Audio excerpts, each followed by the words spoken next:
Pak Akbar, ini ada acara apa Pak? Hari ini acara kita mendengarkan penjelasan dari Mbak Putri yang kebetulan adalah juru jurkam ya dari TPR, khususnya untuk Gen Z dan milenial, supaya mereka mendapat wawasan bagaimana cara memilih pemimpin di 2024 nanti. Dan kita berharap bahwa dengan masukan dari Mbak Putri ini, teman-teman yang hadir di sini juga bisa memberikan pencerahan dan penjelasan kepada teman-teman mereka di rumah masing-masing. Terus kenapa Bapak memilih komunitas dari teman-teman yang tunarungu Pak? Komunitas ini terus terang kami juga awalnya tidak tahu bahwa mereka mendaftar, bukan karena kami yang mencari mereka. Jadi kami menyebarkan flyer, mereka daftar dan ternyata cukup banyak, 15 orang lebih. Jadi langsung kami mencari penerjemah khusus supaya acara ini juga bermanfaat dan dapat sepenuhnya dipahami oleh mereka. Mbak Putri, bagaimana di sesi yang sekarang ini kan sesi Putri ya menjelaskan kepada teman-temannya terus bagaimana harapan Mbak Putri ini, apakah nanti akan sampai kepada mereka untuk memilih capres yang sebenarnya? Harapanku teman-teman tunarungu dan teman-teman Gen Z milenial semuanya nggak ada bedanya, kita punya kesempatan yang sama dan harapannya setelah ini kita akan menciptakan kolaborasi bersama teman-teman di sini untuk sekiranya apa aja program-program yang dibutuhkan sama masyarakat, sama teman-teman tunarungu, dan apa yang bisa kita kolaborasikan untuk bisa membantu lebih banyak orang lagi dan lebih banyak komunitas lagi. Mbak Putri, seperti apa sih mengajak Gen Z itu untuk ikut serta mendukung Ganjar sebagai presiden nantinya? Yang pertama, Gen Z itu selalu kita ajak untuk berpikir secara kritis, logis, dan rasional gitu. Karena saya percaya teman-teman Gen Z juga teman-teman yang cerdas. Sekarang dunia digital udah luar biasa masif, kita bisa ngecek track record-nya, kita bisa ngecek secara karakter kepemimpinannya. Jadi menurut aku udah gak ada khawatir atau rintangan lagi untuk kita salah memilih pemimpin. Kalau sosok Ganjar di mata kamu seperti apa?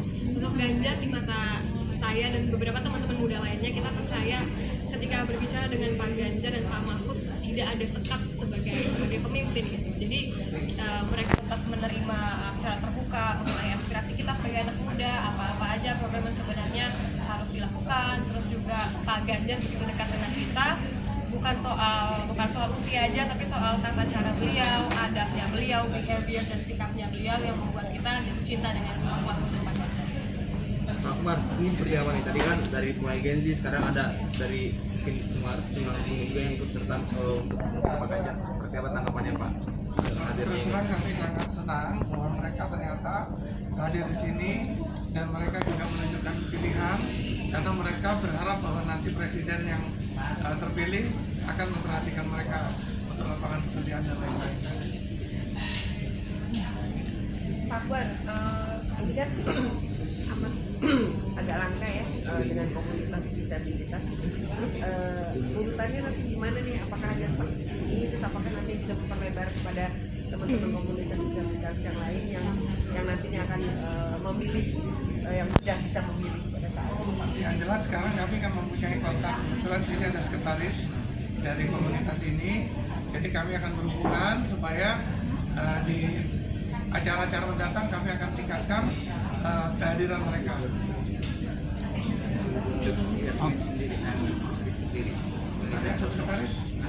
Sekretaris Putri. sekretaris komunitas ya. Ya, Jasmine gimana? Ya. Dia kan dari ada kandidat 3 capres di pilihan Ganjar Mahfud, yang membedakan apa? Yang pertama, aku selalu lihat dari visi misi programnya. Menurut aku, program mengenai pendidikan, pemberdayaan perempuan, pemberdayaan kaum difabel, terus juga sosialisasi terkait kesehatan untuk bentuk satu desa, satu keluarga miskin, satu sarjana, 12 tahun pintar tanpa biaya, cerdas dan ahli digital. Banyak banget program-program yang sangat keberpihakannya kepada anak-anak muda.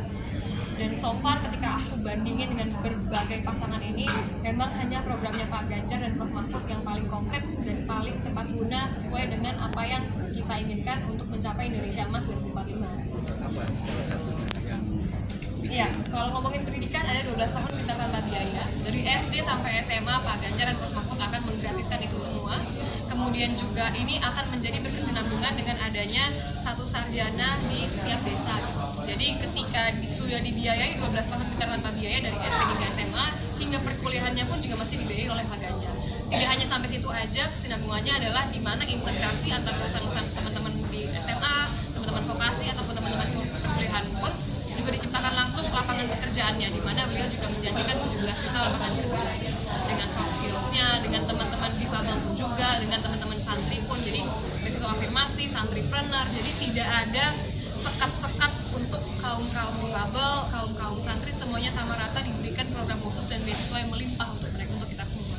Seandainya maju dan menjadi calon presiden dari Ganjar, apa sih yang buat jadi nantinya yang buat jadi catatan buat orang-orang ini kedepannya lebih bagus? Oke, pastinya program untuk teman-teman difabel harus lebih diperluas lagi karena kesempatan kerjanya itu juga menjadi PR kita semua untuk meningkatkan soft skills, meningkatkan hard skill dari teman-teman difabel juga, karena kita yakin nanti teman-teman punya keterampilan khusus yang harus kita bantu, yang harus kita kita salurkan untuk bisa lebih berdaya lagi. Untuk slogannya sendiri untuk Ganjar Mahfud. Ganjar Mahfud menang. Untuk yang Mbak yang sekretaris ya, dari teman-teman disabel, gimana sih bergabung dengan Geraha Putih, terus kedepannya mengajak ke teman-teman yang lain itu seperti apa?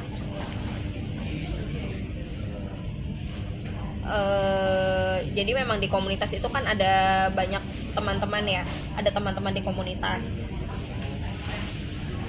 Jadi nanti rencananya dari teman-teman komunitas tuli yang lain, saya akan mengajak mereka untuk bisa terlibat di dalam kegiatan ini. Kira-kira seperti itu. Dan juga dari tidak hanya di komunitas tuli saja, tetapi juga dari komunitas disabilitas yang lain di seluruh Indonesia juga bisa. Jadi kira-kira 2 cara tersebut. Terakhir, caranya bagaimana untuk mengumpulkan teman-temannya untuk ikut ke Capres Presiden Pak Ganjar? Saya pikir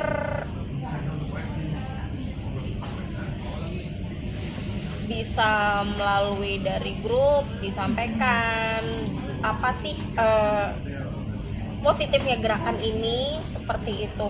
Kemudian juga bisa melalui komunitas olahraga, juga melalui program-program olahraga, program-program pembukaan lowongan pekerjaan, atau juga pelatihan dan pemberdayaan. Jadi saya pikir dari isu-isu yang diangkat itu bisa juga digunakan untuk menarik teman-teman disabilitas yang lain untuk bisa terlibat di dalam kegiatan seperti ini. Selain itu juga kan dari organisasi, dari komunitas kan ada data-data dari teman-teman anggota yang kira-kira potensial yang bisa diajak untuk bisa terlibat juga. Kira-kira seperti itu dari saya. Terima kasih. Terakhir kesiapannya Pak Ganjar, mungkin dari Mbak Putri bisa Ganjar Mahfud